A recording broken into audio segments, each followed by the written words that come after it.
What is up, YouTuber? If you've never gone mud bogging before and you experience a new sound, it almost sounds like this.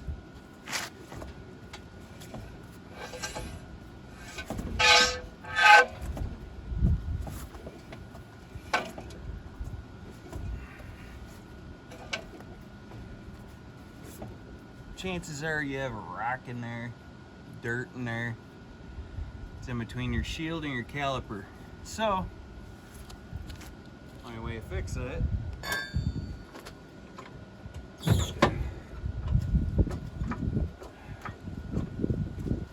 gotta pull the tire off.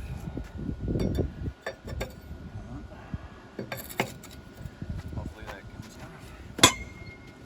Make sure to give your lug nuts a good kick like that. Otherwise you might round them off.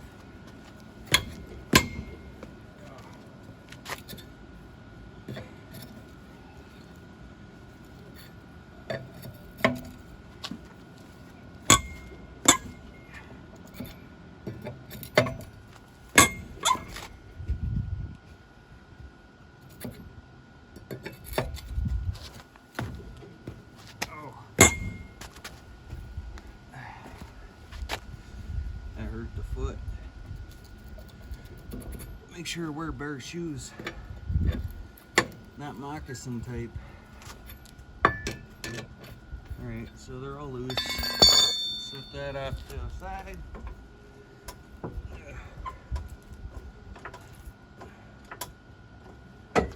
Now, before you go hog wild, give it a good shake.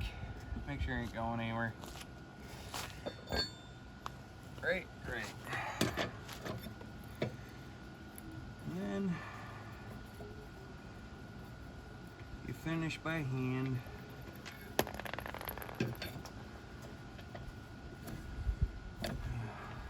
Try and smack your knuckles.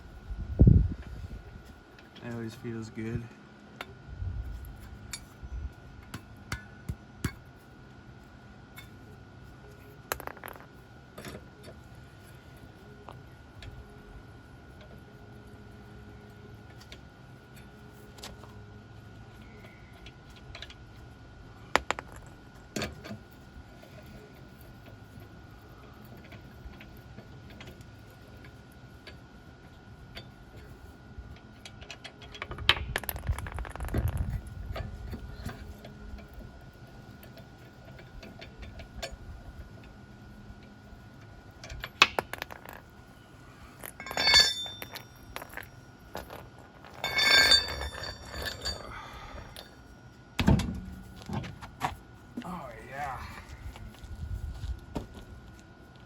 Now, you could lay the tire up underneath if you'd like, but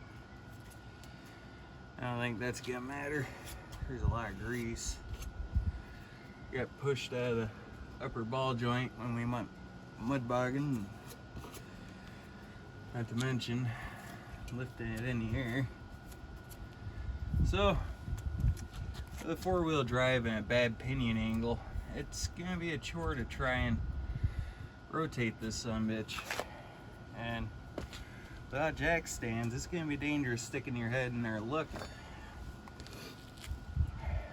Oh, I found the culprit. Can you see that rock? Yeah.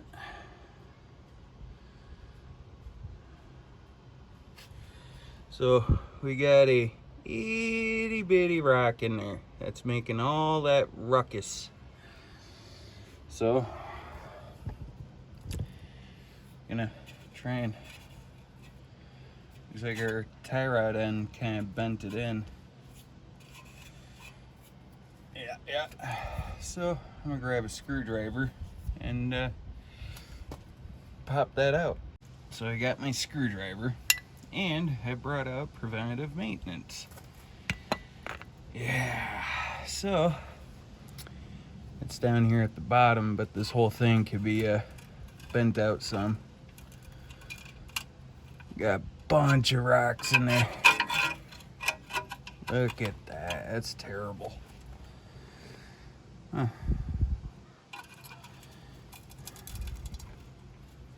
Trying to push our rotor off too far.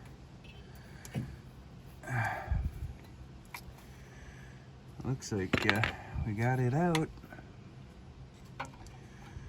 Ain't gonna hurt to finish bending it all the way around.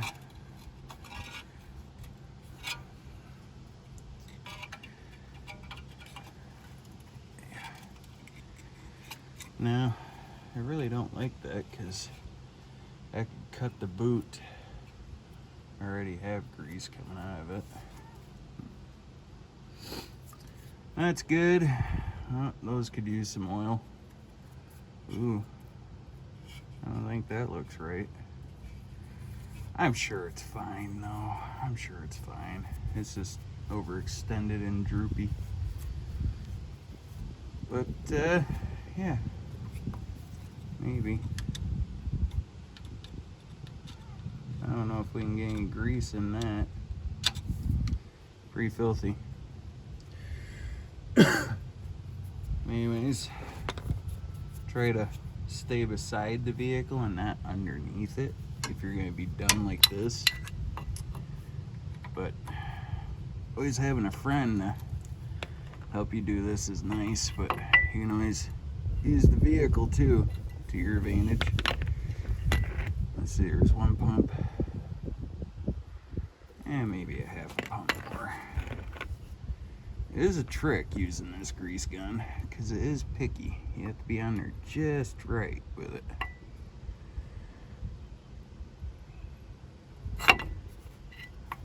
That's probably more than enough.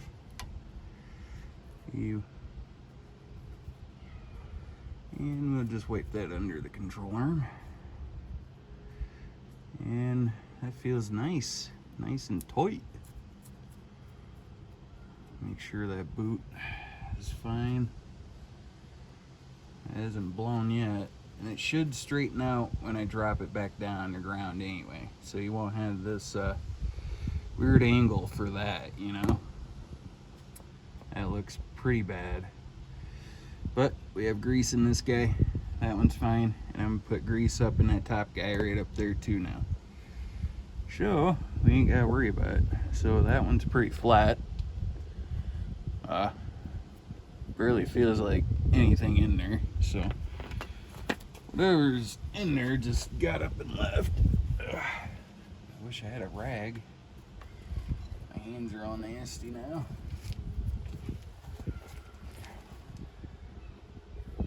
Oh yeah, we're gonna push a bunch of dirt in there and everything. Let's see. There's one.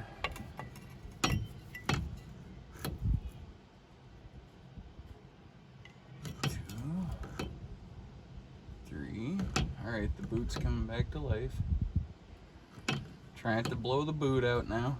These are brand new ball joints, so.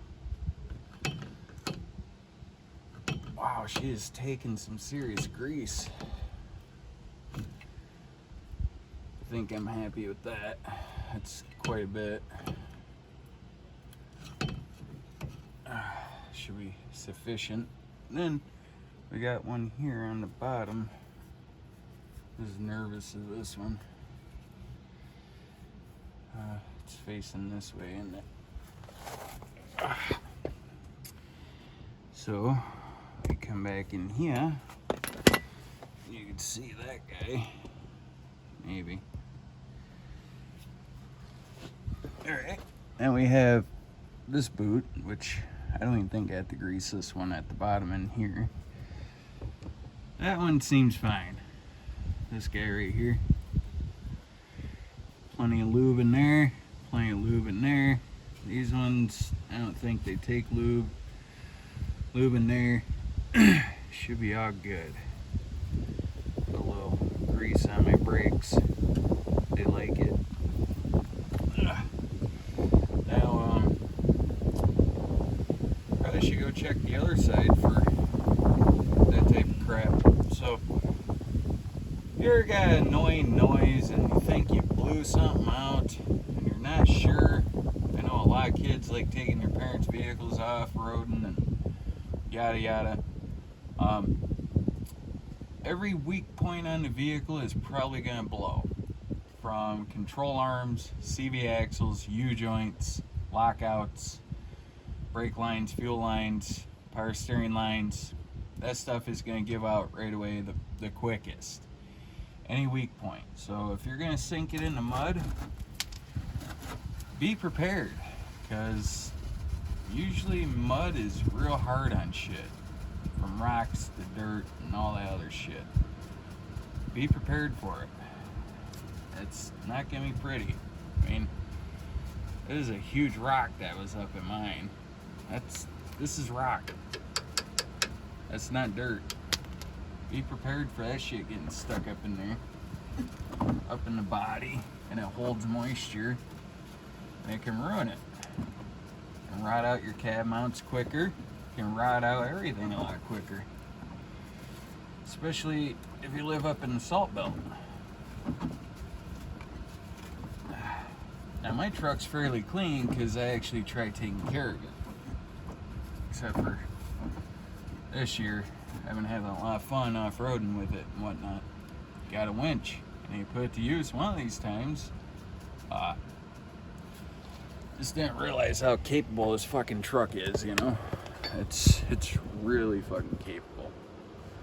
But have enough grease in it, a lot of dirt. That's what the power washer is for, you know. This is a Michigan Salt Belt area truck, and so far so good. Ain't too bad. The wheel wells on the backside were taking a toll though, but the frame and everything's good. The underbody, the mounts ain't even too collapsed, and they feel rubbery still. But if you have some of that AT205, I recommend adding it to your mounts and all your bushings here when they're old like that. Look at that one. That ain't even that old. See the cracks in it? Grab some AT205 and it'll prolong the inevitable of your new control arms that you will need. Now, as far as I know with these 3rd gen Dakotas, when you change out your control arms, this is also going to be like a torsion. It's going to adjust your camber of your tires in, out, up, and down. So if you do this, you're most likely going to have to take it in and get your get your alignment done again. But so far you should be good. Oh, of course, that collapsed. I think it's supposed to sit up there just a little bit higher. Not much, just a little bit. Just a little bit. I just don't know. That kind of did its job. What do you guys think? What else? I don't know. That's just all I can tell you for that. Probably gonna have noises from the rear. Probably gonna have noises on the other side too. So be prepared to do a little extra work that you didn't plan on doing. You know what I mean? Here's the puck. It's a 1-inch lift on this truck. There's the puck. And it goes down there. I honestly thought it was stock, but it's not. Anyways, yeah, I'm gonna throw a tire back on, and you guys already know how to put a tire on, I would hope. But yeah, as you can see, you're not gonna move that without the fucking tire on there. Probably wouldn't hurt to get your grease off the side where the brakes touch. And look at the meat on your pads. Make sure those are good. Inner and outer. I don't think you're gonna be able to see it there. Maybe in here. Maybe. Oh yeah. Look at that meat. Look at that. Look at that meat. Hella meat on them pads still. It's gonna be a little gouged up from the rocks, but hey, should be good. Also, while you're up here, make sure no more rocks are gonna drop down in there, and make sure it's all cleaned out. Don't see no more in there, do you? I don't. But again, I'm not gonna stick my head in. Though I've had this jack for many years, and it hasn't fallen yet. So I have faith in it. A little bit. Just a little bit. Just a little bit. Alright. Then you get a little ass behind you and you just lift the tire up on there. That's all you do.